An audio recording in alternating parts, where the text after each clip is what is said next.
how big the margin is or how small the margin is. They took a pot shot and they missed, right? So can we just forget about these weasels and get on with it? I think we should move on, Mike, move forward, not backwards. Look, there's been a witch hunt since day one.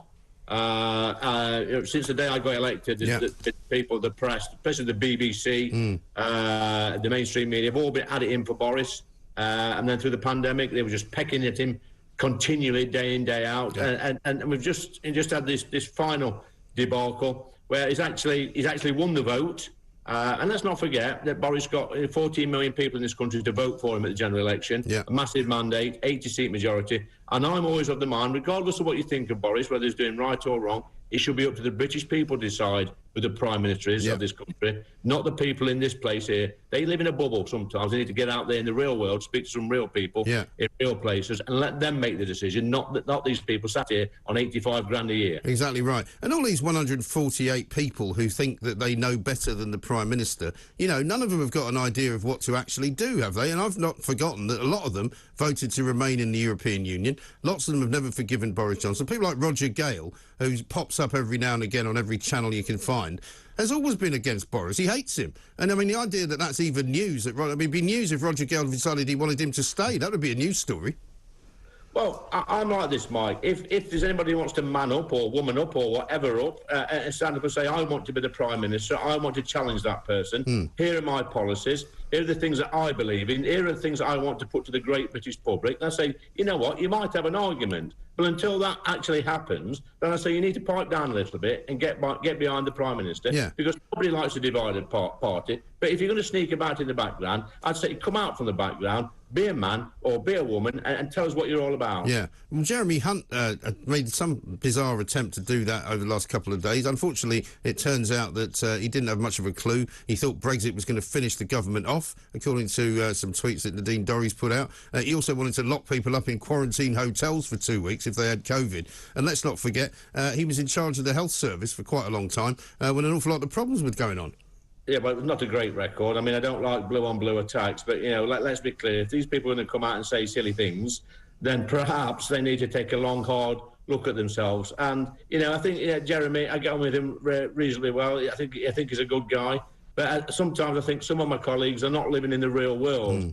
You know, Boris has made mistakes. He's sometimes clumsy with the language he uses. You know, he's got his foibles, but we bought into that when we elected him as the leader. Now, it's time. Look, he's won the confidence vote. He's not going anywhere. It's time for some of my colleagues on the backbenchers. I noticed there was a big chunk of the backbenchers that rebelled. But, you know, like you're saying, Mike, some of them were Remainers. Some of those were people that's probably been in government in the past. They ain't going nowhere at the moment. They see a change as maybe a good career move. But I say put the country first. And put your faith in the people of this country who will make the right decision at the next election. Yeah. I mean, I think there is some truth for those who say Boris Johnson needs to get on with the things that he was voted in to do, though. He needs to stop the migrants arriving on our shores. He needs to get taxes down. He needs to do something about the cost of living. And, you know, if he does all of those things, you know, he'll win the next election hands down. I agree with you. I think sometimes the problem the boss has got is sometimes he tries to please too many people.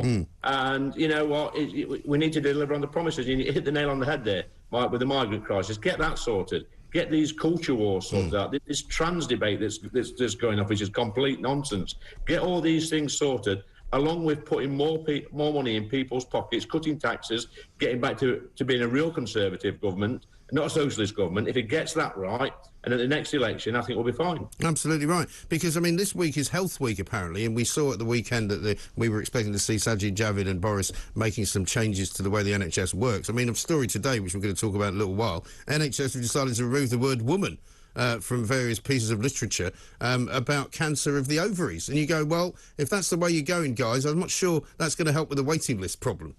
Well, it won't help at all. I mean, I guess stick to the back teeth for hearing this nonsense, Matt, as you're probably aware. We need to stop talking about this because I tell you what, when you go out there in the real world, knocking on doors and speaking to people in pubs and town centres in places like Ashfield, nobody's saying whether or not a man's got a penis or a woman's got a penis. No. We automatically know in my neck of the woods between the difference between a man and a woman. Yeah. You know, when I was born, the midwife says to my dad, congratulations, you've got a son. He didn't say, congratulations, we don't know what you've got. Wait till it's 18. It's absolute nonsense. Yeah, wait till he can speak, can he decide what he is? You know, I mean, it's unbelievable, isn't it? But this is the other thing, right? These people in Westminster, and you've seen them firsthand, you know, for the first time as a new MP, you know, you wonder what they do at the weekends, what they do at night, or what they do in their spare time, because they certainly don't live in the real world. They don't meet anyone who lives in the real world. I mean, I actually think some of them, Mike, I think they lay awake at night thinking, how can I be ridiculous the following day? Yeah. How can I put out a ridiculous statement that was probably going to offend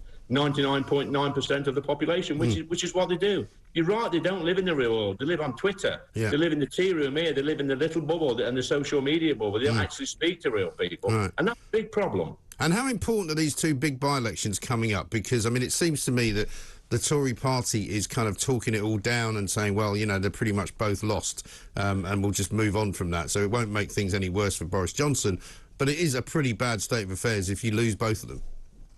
It is. I mean, let's be honest, Mike. I mean, there's been a witch hunt going on for 2 years now since the day we was elected. The vultures, the media vultures, are circling. So the next little project they've got on their mind is the two by-elections. Look, they're going to be difficult, and I'm being polite when I say that. They're going to be difficult. But I will go back to the old adage that, you know, we're 12 years into a Conservative government. We are a little bit unpopular in certain places.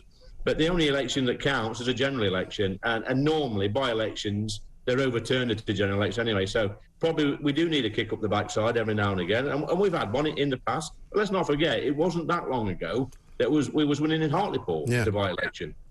Yeah, exactly right. And, I mean, the world has changed. Labour Party's still wandering about. Nobody knows what they stand for. Nobody knows what Keir Starmer's going to do tomorrow, because he's still got this police investigation hanging over him. For all we know, he could be handed a penalty charge notice and he has to resign next week. Well, that's right. I mean, like you say, Keir Starmer doesn't know what he's doing tomorrow. He doesn't know what he did yesterday. I mean, the man's walking around Parliament in a trance. I think he's got big problems. Him and Angela Rayner. Yeah, there's a fine hanging over him. I'm not going to call for Starmer to go if he gets a fine. But if he does get a fine, then, you know, he may have to fall on his sword. Yeah. And that poses another big problem for the Labour Party. Who do they replace him and Angela with? Because at the moment, they are the best. Well, they are. Very bad bunch. Angela Rayner, rather ironically, calling for standards in public life to be improved, though. That makes me laugh. Well, I mean, it's just ridiculous, isn't it? I mean, we've all heard the stories over the past few weeks, and, you know, some of the name calling she's done in the chamber. It's a bit rich coming from Angela. She needs to just pipe down a little bit and probably spend a little bit more time in a constituency than shooting the mouth off all over the media. People don't like that, Mike. If you want to win the Red Wall voters back, the Red Wall, by the way, are a classy lot. You know, the first-time Conservative voters, decent working-class people who don't like that sort of language. No, I think you're absolutely right. Well, listen, Lee, good luck to you. Thank you very much indeed for taking the time to talk to us.